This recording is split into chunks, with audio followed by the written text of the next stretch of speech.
Good evening, Good evening. good afternoon, distinguished citizens who came out in the rain for this educational public forum. It is a public forum to talk about the highest good for the highest truth. It is a forum to keep the wheels of democracy running. It is something that we can do as a community to still build unity, talking about what's going on with us as a people over against the light of humanity and the understanding of why we're here on planet Earth. And I'm going to put this one question to you. Am I my brother's keeper? On one occasion, and I'm not going to preach a sermon, something happened in the Bible, and the Creator said, "Where is your brother?" So if we are to continue to build the power, wills, and strength, and have a healthy democracy, conversation is very important. We have to hear each other in dialogue. We have to share ideas, and some of them will be different. But we're not here to win a battle against this team or that team. What we are here to do is to explore our thoughts and how we think about immigration, number one. And I was thinking of a situation like, suppose the deity said, "Earth, this is the Creator. And I want all of you people out of here by the middle of next week." Will we all become brothers and sisters then? So with that, this debate is to honor Ida B. Wells. And I was, because we have a building at Simmons College that's named after her. And when you do the history of the research behind her, she was a very strong, powerful, influential woman. And so activism begins with one person. You can take a match and create a forest fire. You can take knowledge, share knowledge, learn knowledge, and build a better society. So with that in mind, I want to acknowledge a few guests. And if you're faculty, just raise your hand. Look at all these distinguished faculty. Let's give them a hand. And they are from Simmons College of Kentucky. If you're just glad to be here, raise your hand. The other thing is, we're just glad everybody's here.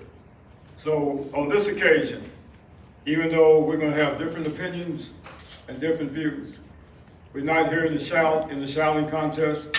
We're just here to present some information. And hopefully this information will help you to create in your own mind a resilience. What is true? What do I believe?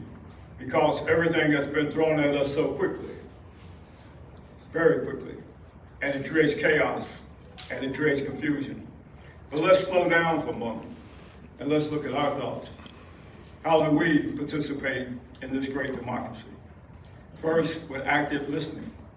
Second, with coming to a truth and understanding for ourselves. And with that in mind, the housekeeping, there's restrooms outside the door, right down the hallway, and it's right, you can't miss it. The other thing is on your cell phones, could you turn them off, please, just for a moment? And of course, you're gonna get some people beeping in or whatever. And at this point, I'd like to introduce Brother Anthony Gaines, and he's going to share a brief tribute to Ida B. Wells. Okay, Brother Gaines.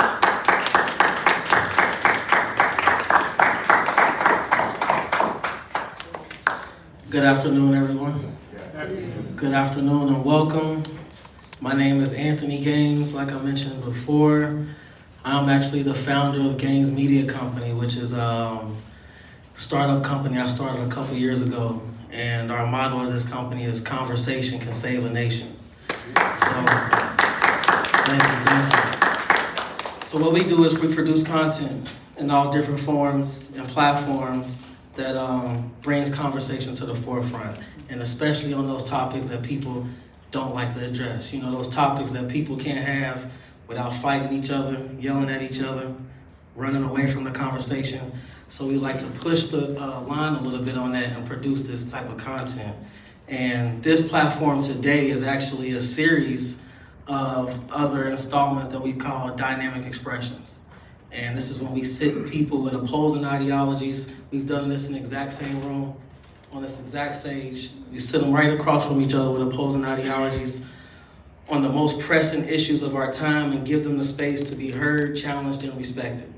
You know, what started this idea was one night I was up late, 3 o'clock in the morning, watching Jerry Springer, and he had on the stage one day member of the KKK on one side, he had on his KKK robe and outfit, and he had an African studies professor on the other side.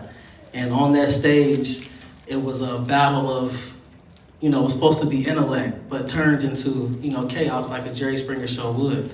But I got the idea from there is like, that's what we need right there, those moments right there, because that's when truth can be told and that's when lies can be exposed. You know, when you set these ideologies right across from each other, they have to defend them right there on the spot. So we wanted to create this platform where there's no running. It might can get a little passionate, but there's no fighting. And to bring in that, make it all the way come around is, at the end of the debate, we have a space for everyone here in the crowd who is invested into these topics, is personal to them on these topics, they know someone on these topics, can chime in and ask direct questions, and we can have a small, you know, conversation with you all involved. You know, if you hear some point up here that you agree with or don't agree with, take some notes, write that down, because at the end you'll be able to speak that out. So today, like Doc Robinson said, we honor the legacy of Ida B. Wells, who was a fearless journalist, educator, and one of the most uncompromising voices in the fight for justice and truth in American history. She believed in speaking truth to power and using words as weapons against oppression. So this debate today is part of our first annual Ida B. Wells debate series that I've been working here with Doc Robinson, who has been an amazing mentor and partner of mine over the last few years since I've been here in Louisville. Put this idea together, and we created it not just to pay homage to her, but to carry forward the spirit of her work. Bold, investigative, unapologetic. Today's topic, immigration in the face of global crisis. Immigration is such a hot issue right now, and it's one that Ida B. Wells herself, I would think, would have tackled head on, because it speaks to justice, humanity, and the systems that governs our lives. So today, we are proud to have two powerful forces facing off. One side, we have representing Simmons College of Kentucky, an HBCU rooted in Black excellence and liberation. We welcome the Simmons College debate team, coached by the esteemed Doc Robinson, as I call him. And then on the other side, we have representing lived experience, as they say, community organizing and revolutionary critique. We want to welcome the members of the revolutionary Black Panther Party Corporation.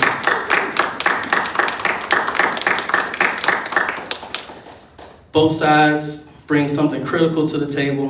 One brings the academic rigor and institutional grounding. The other brings lived history, street-level wisdom, and revolutionary insight. And you, the audience, get to witness, engage, and reflect. So sit back, tune in, ask questions, take notes. This is more than just a debate. It's a living tribute to the legacy of truth-telling.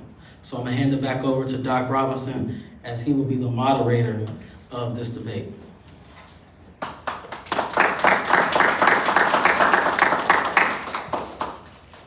If you have the little handout I gave you, you see the debate competition. We say 55 minutes, and it'll probably be true to that. So this is how we follow the format. We'll have the opening statement, we'll have the constructive arguments, the rebuttal round, cross-examination, closing argument. And there will really actually be there's no win-win, so there won't be a judge's deliberation. all right? So it'd be open information. Like I said, we're not trying to defeat, we're just here to give information to amplify our own thinking. So the opening statement will be by Simmons College, because they will be arguing the affirmative, and then the Black Panther Party will be arguing the negative. Okay, anti-flag. All right, so what happens? Opening statement is a 6-minute total. Each team will present a 3-minute opening argument. And Brother Gaines, if you're present, we start, the timer will be the timekeeper. So he will let you know when you're at your 3 minutes. So we're going to invite the Simmons College team to make their opening statement with a 3-minute opening, and then thereafter the Black Panther Party. Simmons College will now take the podium with an opening statement.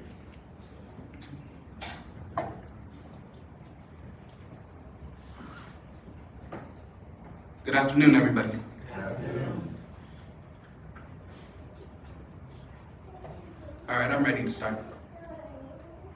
So let's first talk about the importance of human life when in regards to the government systems of law. We had elected a president who was firstly a businessman. So let's clarify that we are in the business of human life. We are in the business of human lives.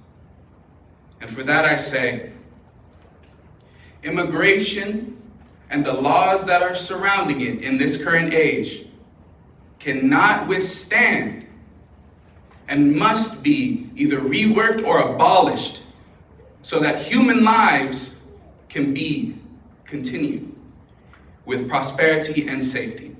I enlighten this with the idea I'll go to first. Detainment camps along the southern border. These detainment camps are not dissimilar to prisons, except for one important, crucial step. Immigrants are being taken from their homes without due process, without jury, without judge, without any sort of bond or any other concept like that, and immediately being put into detainment, full detainment, labeled as and actualized as segregation, solitary confinement deemed by ICE itself as segregation. The conditions are terrible, evil even, problematic, unsafe, unsavory, unsanitary, coming from the National Immigrant Justice Center. They are not able to support human life. And it is stated by multiple politicians who have witnessed it firsthand, including AOC, a Democrat politician, that they are appalling by nature. I want to also clarify that these immigration laws are not just about Hispanic folks or those from Mexico. Momodou Tal, a PhD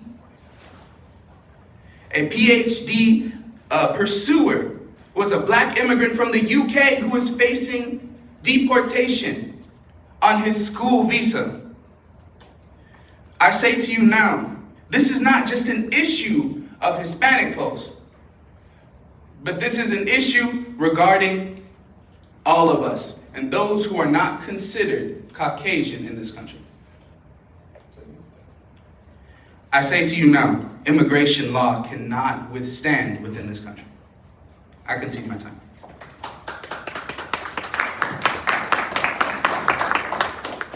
Next debater represents the Black Panther Party. Will have 3 minutes in the opening statement.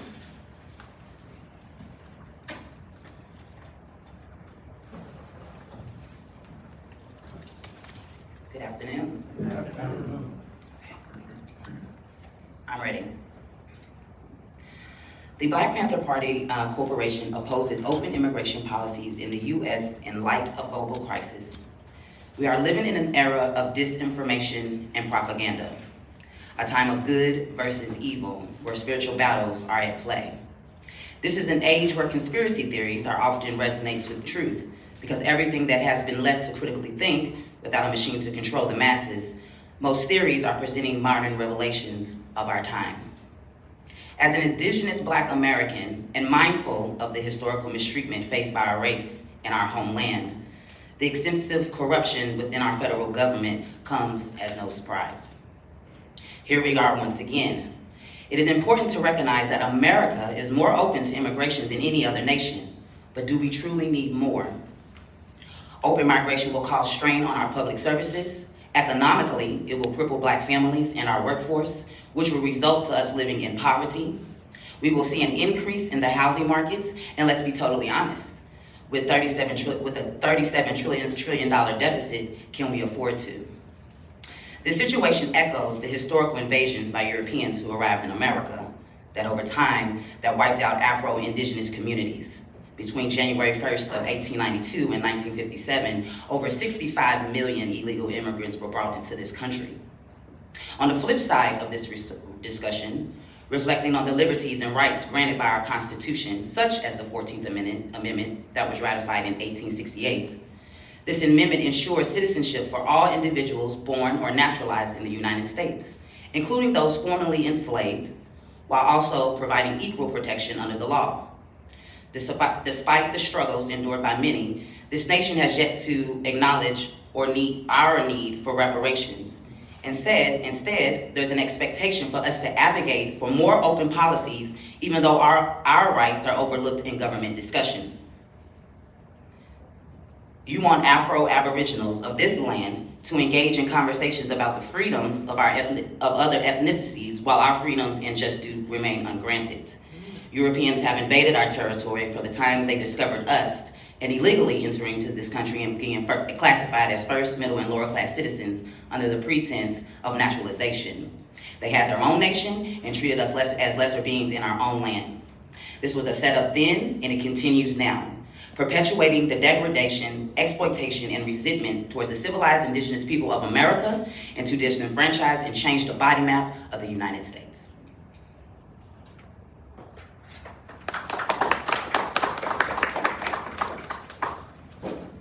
Now I'll move to the second item 2, constructive arguments with 12 minutes total. Each team gets 6 minutes to present their case. We're calling on the debate team from Simmons College of Kentucky with constructive arguments. Allow 6 minutes.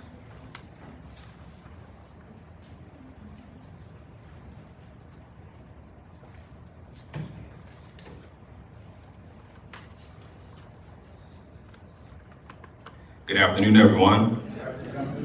I would like to start my time now.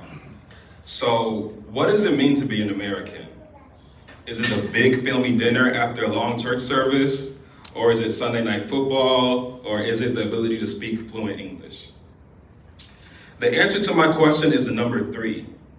Approximately 3% of America are true Americans, Native Americans. That leaves the rest of us, the 97%, in a peculiar situation. Of that 97%, Black Americans make up roughly 14% of the population. So we are in a unique situation because we did not ask to be here, but we are also not from here. So how do we fit in this situation? Black and Indigenous people share a similar plight in this country because the people that immigrate here, we share the same oppression of capitalism, racism, and white supremacy. Black Americans and immigrants from countries such as Mexico, Haiti, Jamaica, and Sudan are fighting these oppressive systems. And is that a coincidence? No.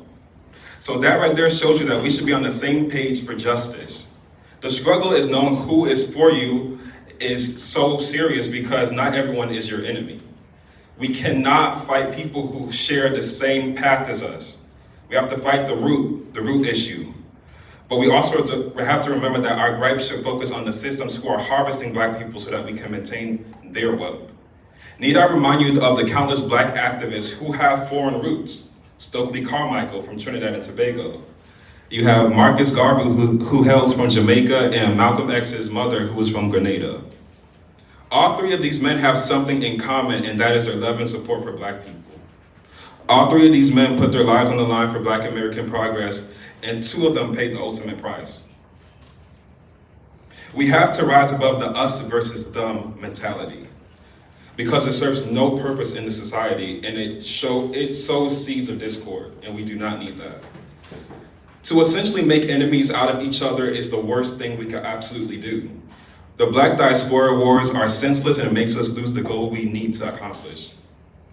Because the history of West Indian migration in this country is greatly impacted, so, especially with the Panama Canal, with over 250,000, mostly Black males, going to Panama and roughly 100,000 coming back to the United States.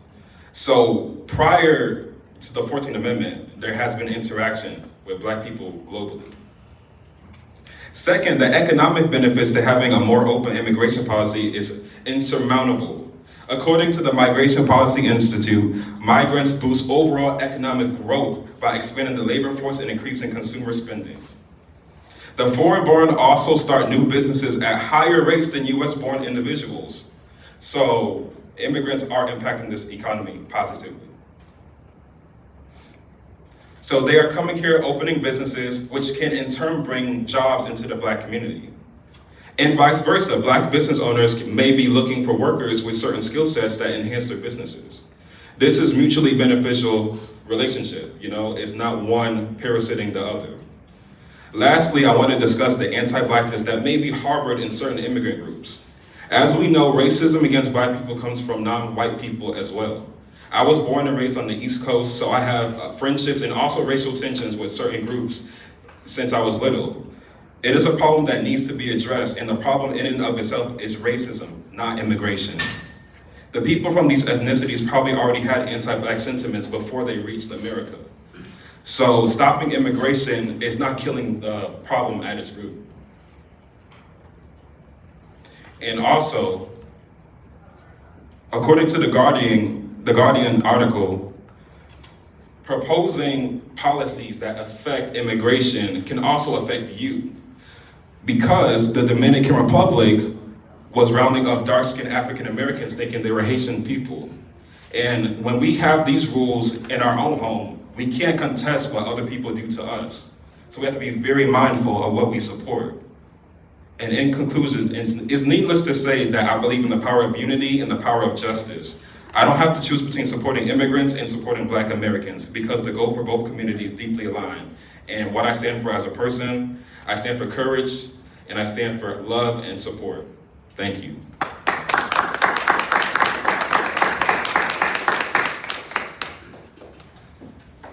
Next constructive argument comes from the Black Panther Party. Allow 6 minutes to present their case.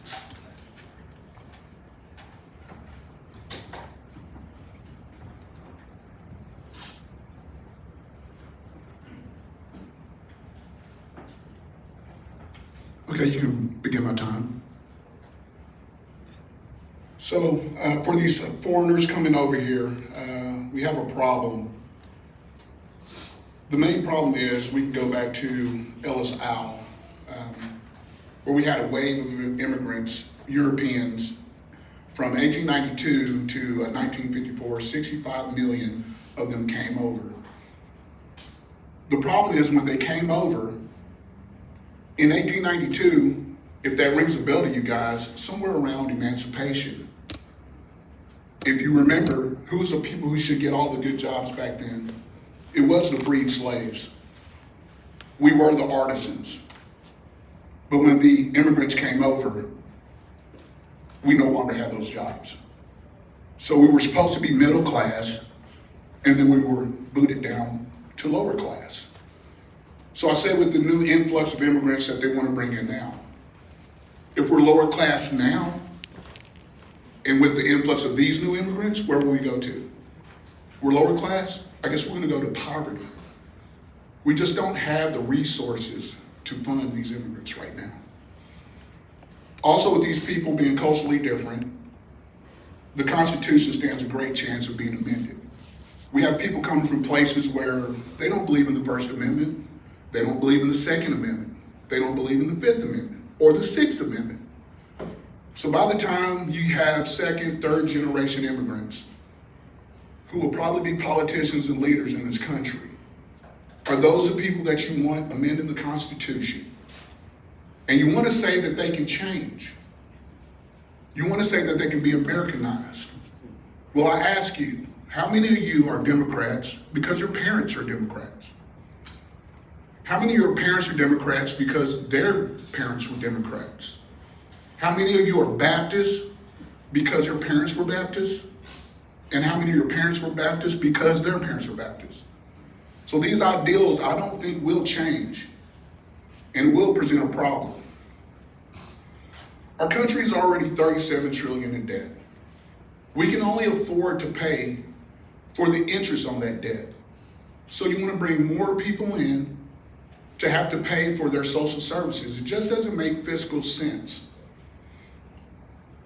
And expanding it, America's already the world leader in housing immigrants. We have 45 million immigrants. 1 in 5 foreign-born people in the world actually live in America. I think the rest of the world should open up their doors to the immigrants. It shouldn't just be America taking us on by themselves. Another thing, most foreigners move to urban cities. Most people, most Americans are populated in urban cities. Again, there's a strain on resources. There's a strain on affordable housing. We don't have enough housing and you want to bring more people in. To me, this just makes no sense. And we have to get a handle on this. There's one way we can try to fix this, but we're going to have to talk about it. And I don't think just letting people in right now is the best way to go about it. Thank you.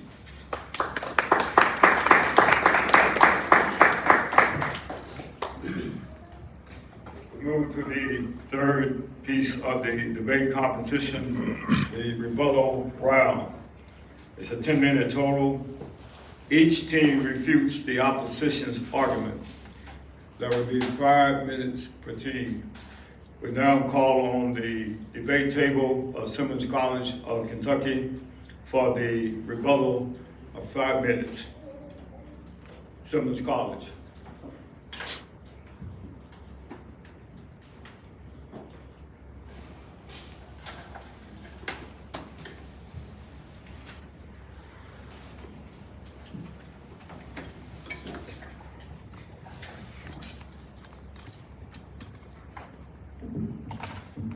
I would like to start my time now. Hello everybody, my name is Sanai Gear. I'm a freshman student at Simmons College of Kentucky. I am doing the rebuttal point of our debate today. I want to start off with asking, where's the solidarity? I noticed in her opening that she talked about more so selfish reasons for not wanting immigrants here, and my question is just, where's the solidarity? This isn't just a one race problem. This is a multiple races affected. And while yes, I agree that it may shine away from Black issues, that's not on them. And it shouldn't be taken out on them. And it only gives them more reasons to call Black people selfish and to not stand in solidarity with us. And then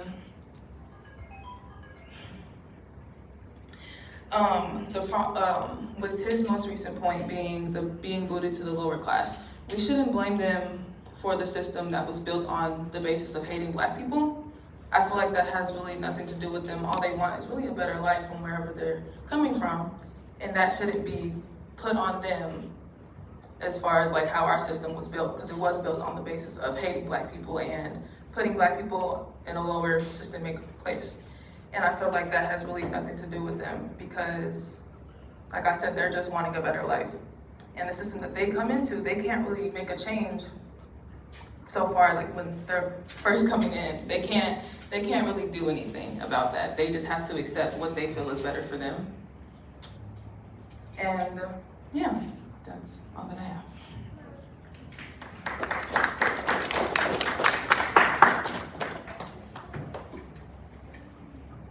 The next rebuttal comes from the Black Panther Party, 5 minutes.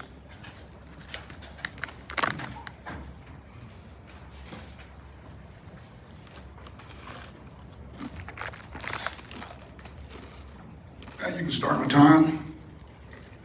They mentioned detainment camps. Where are these detainment camps? They're not supposed to be in America.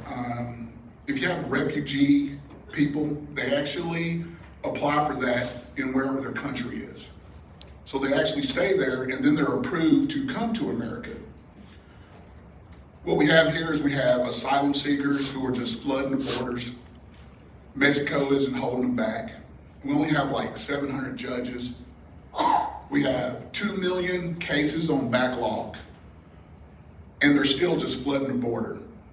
Once we let them in, or once they see an asylum, they go through the asylum process, they're actually let free, and then they just scatter. Some come back for their dates, some don't, we don't know.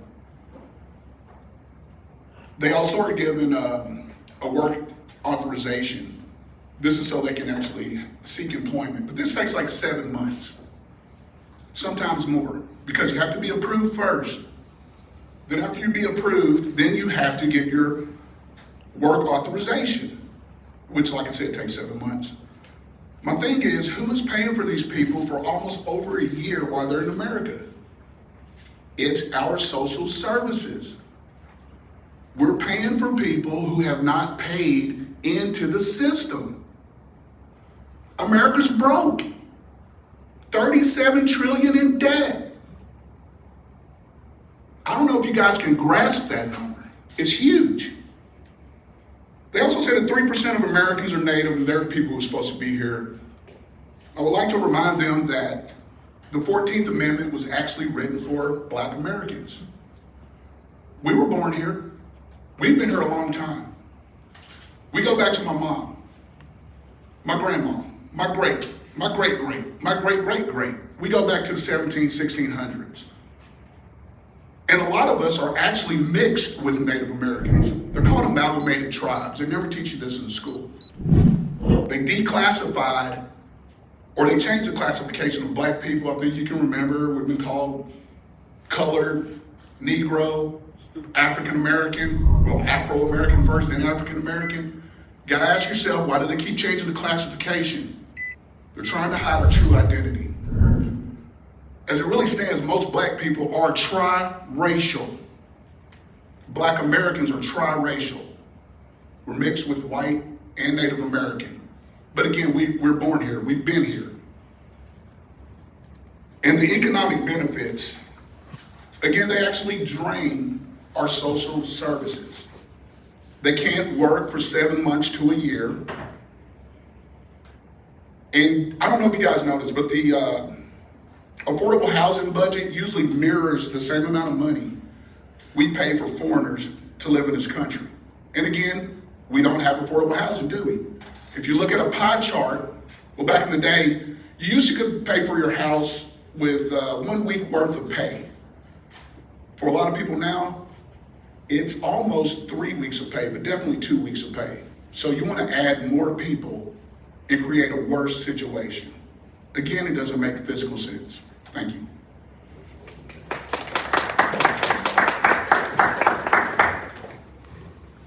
We're at the item number 4 in the debate competition, cross-examination, 10 minutes total. Each team gets 5 minutes to question the opposing side. We're calling on the debate table of Simmons College of Kentucky to initiate the cross-examination of 5 minutes.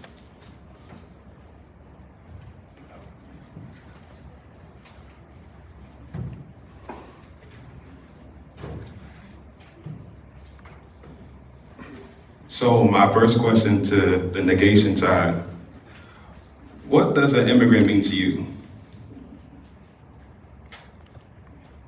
An immigrant, someone that's not from they're not native to the land. Native to the land, okay. And you mentioned indigenous Black Americans. Can you explain that for me? Yes, Black people are the indigenous people of America. I know that we've learned in school, we learned about the Atlantic slave trade. We understand, the being shipped over from Africa, but we might want to re-examine that story. We're not saying that that didn't exist, but that wave kind of happened in the reverse. So there were other, people from Africa and Europe that came through here, but we were already in this land. We were already in this space, right? So immigration dates back maybe around the early 1400s, don't correct me on it. But when you're talking about black people in America, all the different reclassifications, we are indigenous to this land. Don't let everybody tell you that you came from Africa, because you didn't. Okay. The early 1400s, you said African settlers came to America? I think it was the placebo Asian. It was the plug, I can't think of the name. P-A-L-E-B-O. I should have had my stuff together, but the plug, that was one of the ways too, but they were Asian that came to America, right? And so you gotta remember, when you're in a place, and remember these are thousands of years, you know what I'm saying? Which this is not like 100 years ago, you know, things like that. You know, due to climate, due to things like that, of course, your features and things start to change. You gotta remember, out of Africa, we created the world, okay? So even if you go into the jungles and the huts of Asia, if you ever watch a documentary called The African Origins of Asia, you will find that the original natives to that land were dark-skinned, complected people, right? The same things with the Americas, the same things with Europe. So here we go again, we celebrate a thing called St. Patrick's Day, right? And we just have fun and the pinching and the green, but we don't understand the indigenous people that came from that land, who were the Twa people. The original people from Ireland were the Twa people. They were African people, and St. Patrick killed them, and off their land. And that continues to happen inside of the world. That's what how Europeans are. Steal, kill, and destroy. There's the devil. That's right. Okay, thank you for that. Sir, I have I have a question for you. You mentioned the triracial aspect of the Black American identity. Can you go into further detail for that for me? What do you mean by that? Well, again, amalgamated tribes, Indian tribes, if you want to talk about what people know, what we presume are Indians.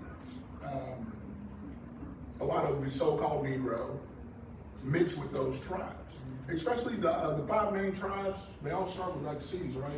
Cherokee, Chickasaw, Choctaw, The civilized tribes. Yes, and they were integrated into those tribes. There's actually records from the United States government that said once the amalgamation happened, the mixing of the two tribes, that the tribes became Negroid. So they were originally indigenous to America, is what you're saying, and then they became black after. Yes. And are you insinuating that you are a part of that group? Oh yeah, almost definitely. Almost definitely. And also Scientifically and historically, you belong to the amalgamated tribe? Yes. Yes, yes. Okay. And you're a part, so you don't identify as black, just triracial? I do identify as black. Okay. Right. So how does that fit into immigration and how immigrants are stealing resources and you can't afford housing? Can you make that clear for me? Well, I mean, you understand we're 37 trillion in debt, right? We actually have a legal process to become a naturalized citizen.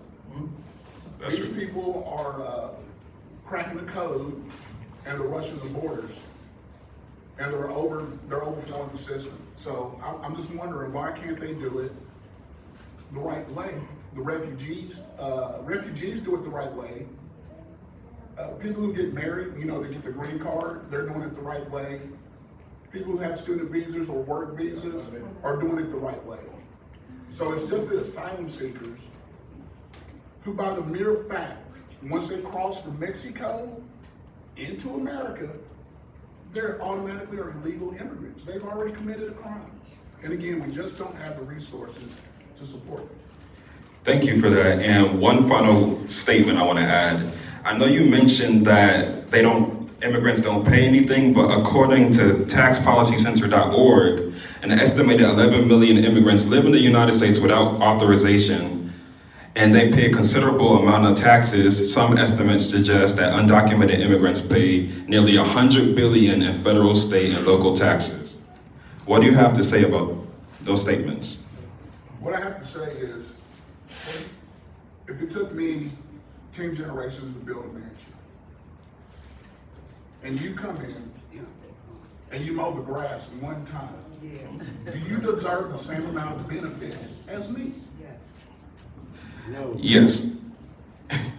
No further questions. Thank you. Time. So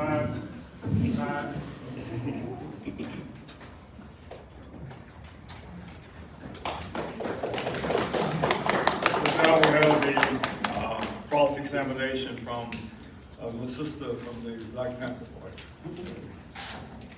Okay, so I have a question. So Sister Queen had said, you had mentioned, you know, in the opening argument, it sounded kind of selfish. Where is the solidarity? Well, personally, I'm not a selfish person. But I am selfish as it comes to the race of Black people, because nobody ever stands in solidarity for us. So we've been through countless wars and countless fights inside of America, right? Just to live here, just to be here, just to have our rights, voters' rights. It doesn't matter what it is, but nobody ever stands in solidarity with us. We stand in solidarity with Palestine, Pakistan. It doesn't matter what's happening. We're always standing up for someone else in someone else's fight, but nobody comes to our aid. Even when the Black Panther Party back in 1966, when we bared arms, we did that fight with the police officers to defend our communities. Where were the Hispanics at that time? They were there, but where were they? Nobody stood in solidarity with us. So my question is, when are we going to stand for our issues and stand up for ourselves?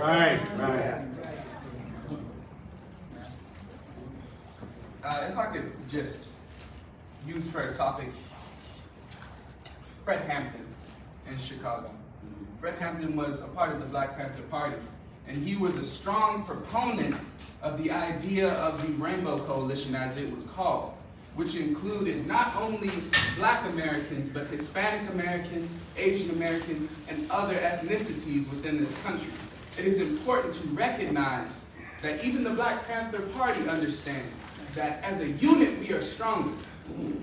As a unit we are more collected, more voluminous, more outspoken. As a collective we are. When we are together, we are the strongest. And the government system knew that. That's right. It was known that if we were collected, we would be stronger. And in the end, Fred Hampton was assassinated in his own home, gunned down. He was the strongest proponent of that Rainbow Coalition, and he was assassinated. So when you say that solidarity is not important, I ask, are you siding with the government in that concept? I'm siding in the concept of us. So let's go back again. Again, this is not 1966. So when the Black Panther Party was eventually neutralized again, where was everybody else? We said all power to Black people, all power to white people, all power to red people, all power to yellow people, all power to the people until we got neutralized. And we haven't heard from anybody ever since. Is what I'm saying. So again, the question is, when are we going to stand up for ourselves and not everybody else? Can I answer that? Yeah. So stand up for ourselves. Black people in general, because there are Black immigrants. Do you include them in that group? I do. And here's what I would like to say with that too. When people come over from this country, whether it's Barbados, Trinidad, whatever, I'm assuming the fact when you come over here from the Caribbean islands in Africa, you're supposed to stand in solidarity with Black people, period. Since we're talking about solidarity, yes, because they are us. But again, when it comes to because when it comes to certain events, holidays, and things like that in this country, they wave their flag. That's right. But where are you at waving your red, white, blue? Your red, black, and green with us. Here we go again. Answer my question. When are we just gonna do? We have to do for ourselves. We can't help everybody. We're at the bottom of the totem pole inside of America. They're not gonna come and help us. We have to help us. I'm tired of Black people standing up for the fight for everything, because guess what? They'll get their liberties, they'll get their privileges, and guess what? We will be no more. That's right.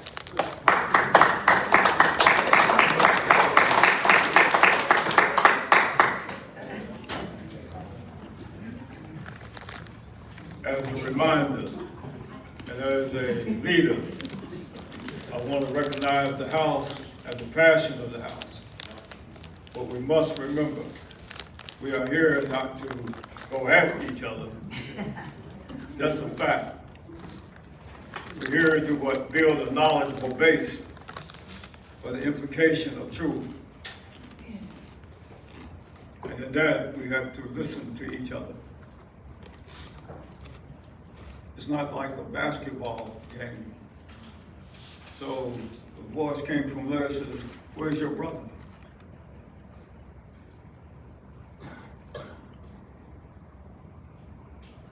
Who is your brother? And that's the fact we create brotherhood and sisterhood through dialogue and conversation, and ultimately understanding. So with that in mind, this is the end of it, the closing argument. And now we call on the table of Simmons College of Kentucky. With their close, they will have like 3 minutes.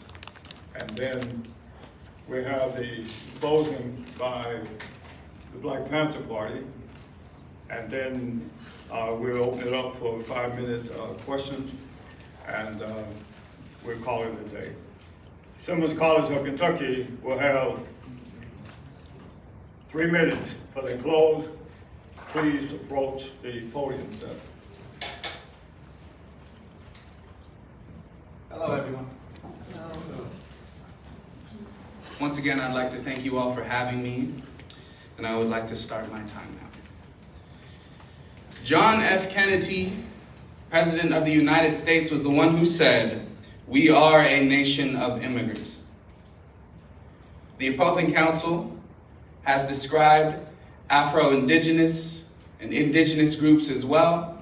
Those are the true people of America. I speak true on that.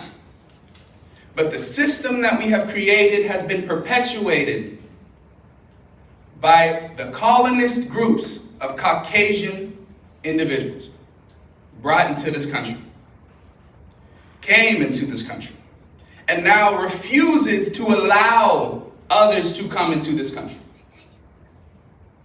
Now I question illegal immigration. We consider it a crime, but who is the victim? When we have people who come in, who work, who strive to have a better life, to strive to have a chance at a better life, leaving behind situations of cartels, illegal conglomerations of individuals, leaving behind poverty in their own country to come here to support our economic system. I say to you, does anyone in this room have $5 million to pay for a gold card just for citizenship? They say 1 in 3 Americans are able to pass a citizenship test, and we were born here. I say to you, was it fair for Mr. Tall, a professor, to have his authority questioned, to have his intellect questioned, to say that he needs to go back to the UK, simply on the premise? You do not see white British immigrants get kicked out of this country. When I say that this is an issue with all of us, it is an issue of all of Americans. Those except of a certain race, of a certain affluence, and of a certain inclination to not care. It is important that we understand that our benefit and their benefit is not mutually exclusive. That together we are stronger. Together we are more. And even those who marry in, even the white Americans or the affluent Americans who marry in to immigrants, are being questioned as well. We all are facing an individual crisis with this, when Black Americans are questioned on their racial status as well. Thank you.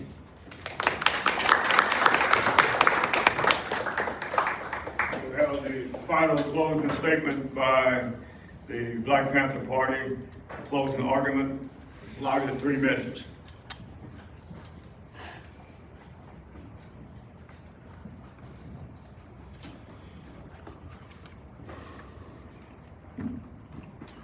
All right, grand opening and grand closing. Start my time, please. America is indeed a melting pot, but our pot right now is bubbling over. You cannot pour a gallon into a cup. I'm very accepting of other people. I do not believe in balling and chaining people to a certain landmass. But we must first clean our own house. Right. We're $37 trillion in debt. SSI is in jeopardy. Now is not the time. We can still let in the best but not the rest. The best will help forward America into becoming a better country.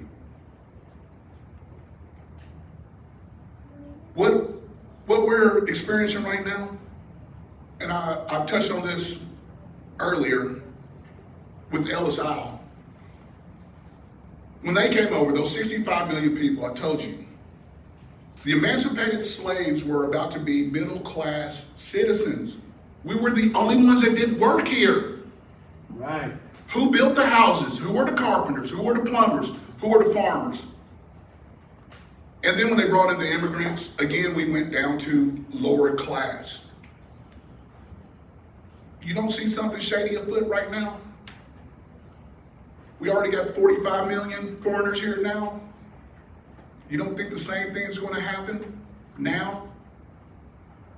So again, we're going to be middle class, we're lower class, probably going to be poverty. So in my own eyes, this is low key a Black Wall Street happening in slow motion without violence.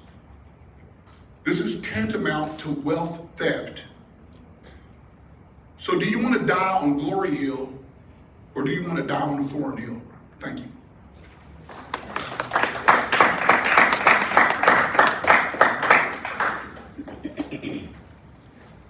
At this time, I'd like to thank all of the participants. I don't know if we found out their names when we started, but we're gonna start with the Black Panther Party. Would you stand and tell us your name and to the public? Yes. And let's give them a hand for sharing.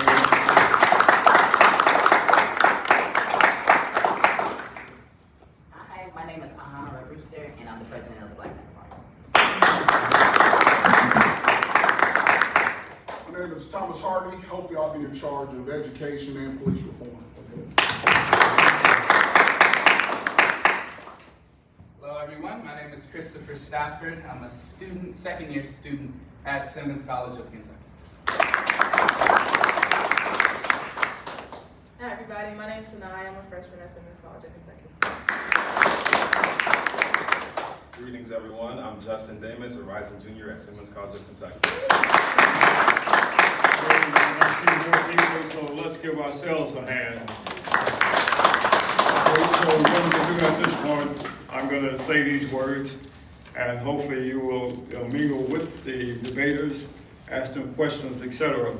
But I put this together, not me, but it's three things we wanted to happen here.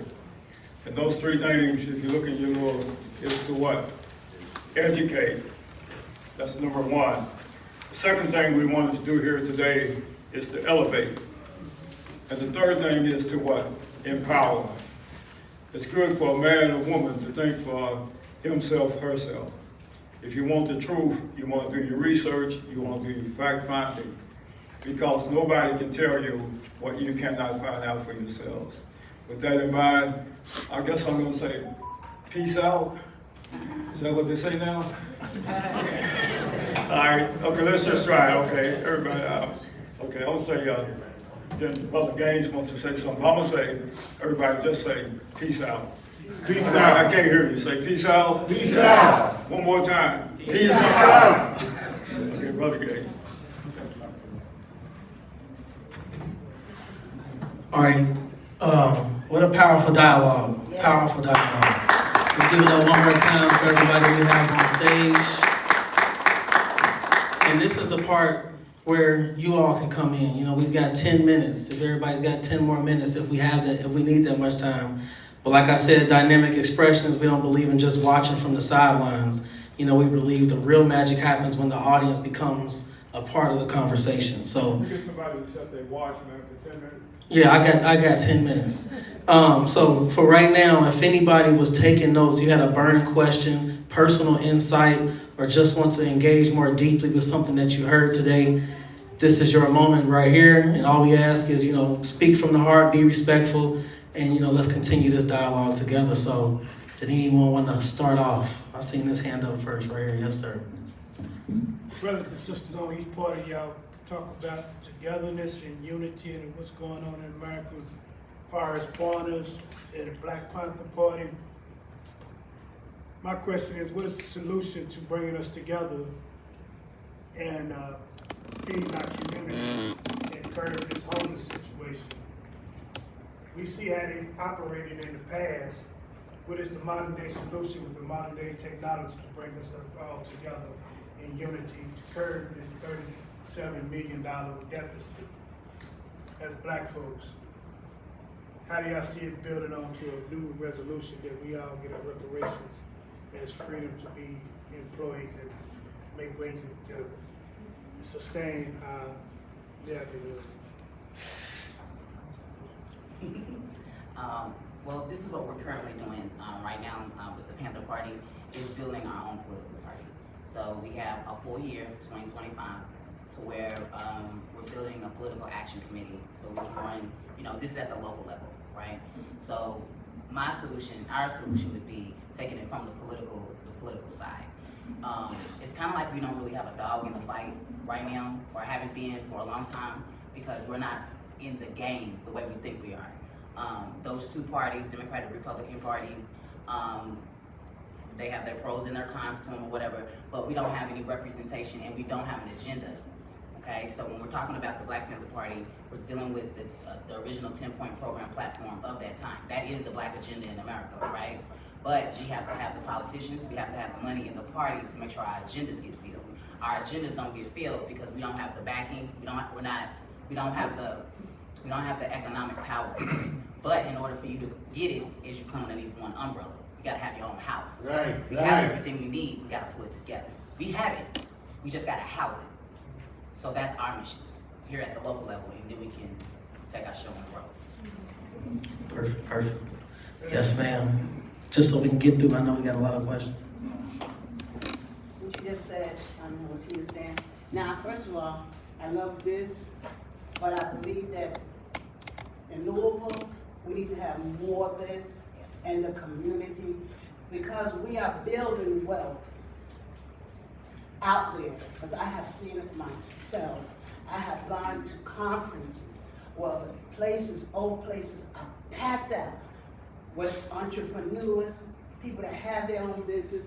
So I understand, but I believe in Louisville, we really got to get together, and we really got to begin to put our voice. But I believe this is the beginning.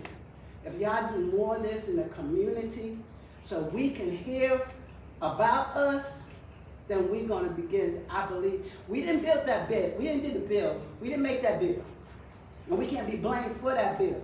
But we can, at the next election, show that we are somebody.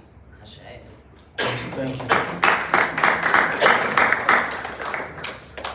Yes, ma'am. We don't start including God, because He owns this universe, and the party is not using His name to glorify Him. We're not from here, and we know we've got to use His name in some statement or another. On TV, somebody's got to do it. Thank you. Yes, sir, in the back, Simon. Good afternoon, everybody. First of all, I'm really proud of our students from Simmons College. I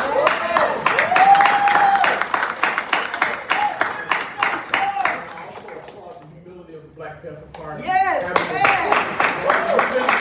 Let me finish.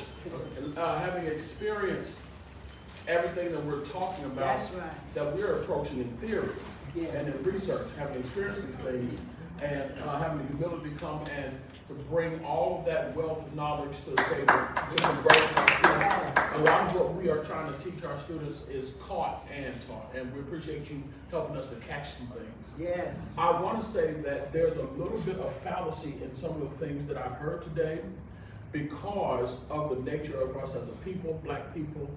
We have a big, strong, there's a very strong sentiment of and both. That is evident in the assumption of language in Swahili with a combination of Arabic and mother tongues. That is apparent in the amalgamation of folk with all these different hues of brown that you see around here. Amalgamation, coming up. And, and that also is consistent in how music occurs with jazz, blues, and how the African ideals in music has kind of like birthed so much. So it's an and both type of thing. And we also know that multifaceted situations are also more beautiful. You've seen that in diamonds, rubies, and emeralds, right? So having said that, I think that we should consider that even though for the sake of debate, there has to be an either or, both of these things both of the oppositions that have been made here actually agree together. I definitely understand where you're coming from, saying that black folks usually stand with everybody else, and then we kind of fall back when it's time for somebody to stand with us. That was expressly clear with the example of Mr. Oh my goodness, he organized the March on Washington.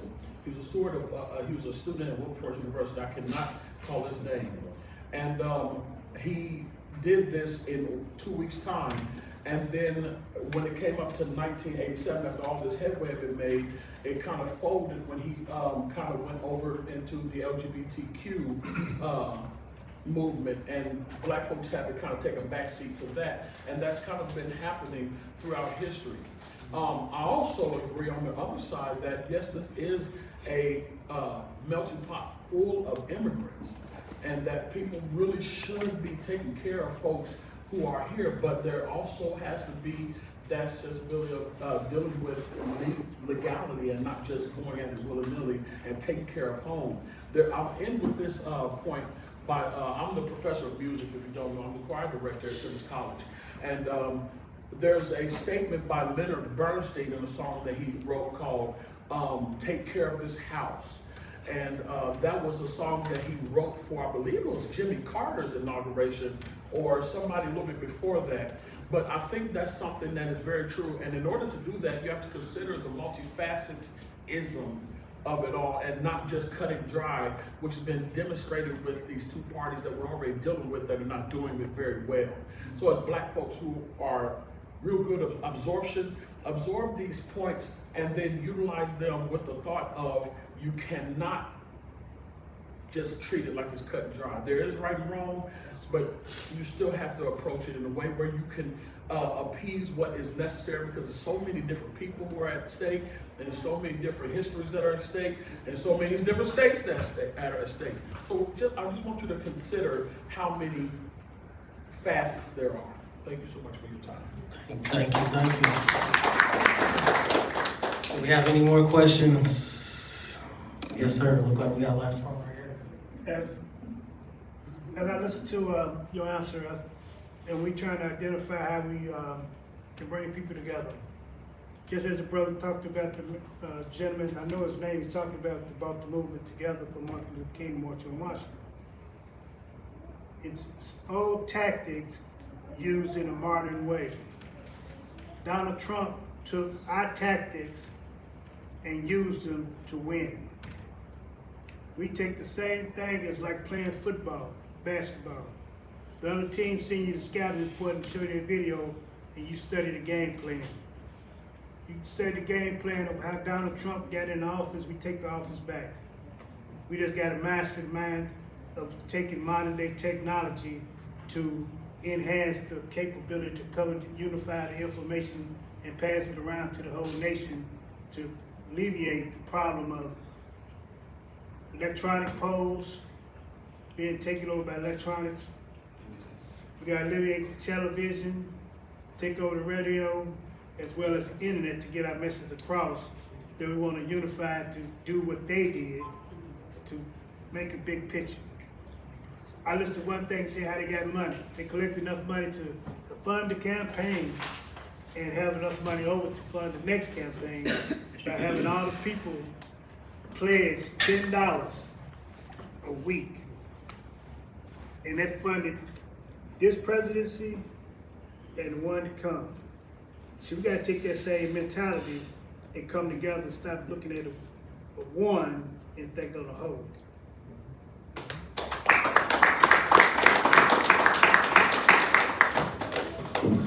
We got one more. We got 2 more minutes, so we got a little bit of time. I have more of a statement. I want to Yes, say, ma'am.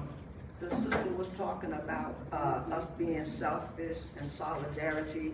I'm all for solidarity. It would be a beautiful thing if we could come together. with all people of color, but that's not the reality. I happen to work for Family Health Center, and we have 8 locations throughout Louisville, Kentucky, and one of our biggest ones is the Americana. And what the Americana do is work strictly with immigrants. And the thing that everybody is overlooking is that, and I didn't hear nobody say, they don't want to work with us. Most of the Africans that come over here that are immigrant, especially those, and you would think, we work with people that's fleeing from torture, you know, they've been abused in their countries and everything. And I work with these people Monday through Friday. And what I have noticed, and I have even talked to them, we have been labeled throughout Africa. They don't want to work with us. They don't look at us as the same way that we look at them, as we could come together and how we could teach each other and how we could learn from each other. They don't have that mentality. Most black people over in Africa and other countries, they are labeled as ignorant, slow, don't want nothing, and it's not everybody, but that's the reality.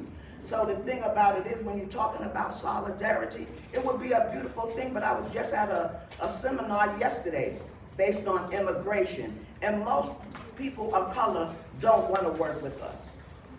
They feel that we don't have nothing to offer them. They feel that there's nothing we could show them, you know, when we could come together and do a whole lot, but that's not the reality.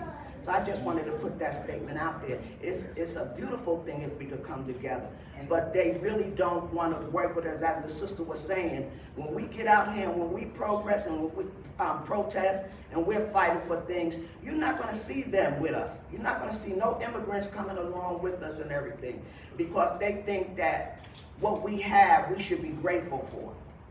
They feel we shouldn't be fighting. You know, we shouldn't be arguing an argument. That's just how they feel about it. So that's what I see every day. And that's Thank you.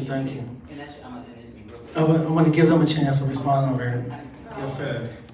So I wholeheartedly understand what you're saying. I come from the East Coast, so I grew up with Puerto Rican, Jamaican, Haitian, Black Americans, most Black Americans, well not most, some Black Americans on the East Coast. We are mixed with Caribbean or whatever. My dad is Haitian, he was Haitian, and my mom's African American. So I want to say that growing up in my experience, it was both sides being kind of ignorant to each other, because we lack the understanding. That's all it comes down to. It's not one hates one and they think we're dumb or stupid. No, we just don't understand each other. That's not to invalidate your experience or just what your work experience or whatever, but I just feel like we just don't have an understanding of each other. No, thanks for that. And just for the sake of time, I appreciate everyone's input. We got about 15 more minutes in this room. I want to give everybody time to walk around and talk and have discussions with everybody up here and around the room.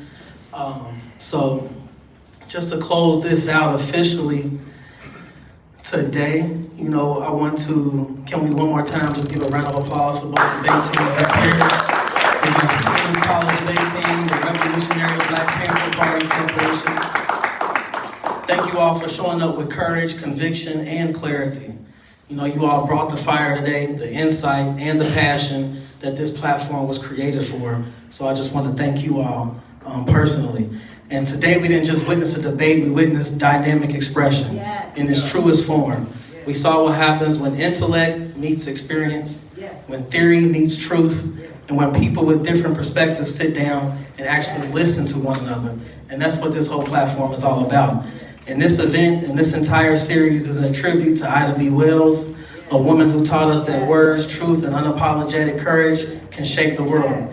And today we honor her legacy, not just with our words, but with our willingness to engage deeply with the issues that shape our lives. So big shouts out to Doc Robinson. Thank you, Doc Robinson, Simmons College, for helping make this happen. And to every one of you in the audience, thank you all for showing up. Thank you for listening, being open, and for being a part of something meaningful. Let's keep this energy going, not just today, but every day. Let's keep asking questions. Let's keep having the hard conversations. And let's keep building spaces where our voices can be heard with dignity.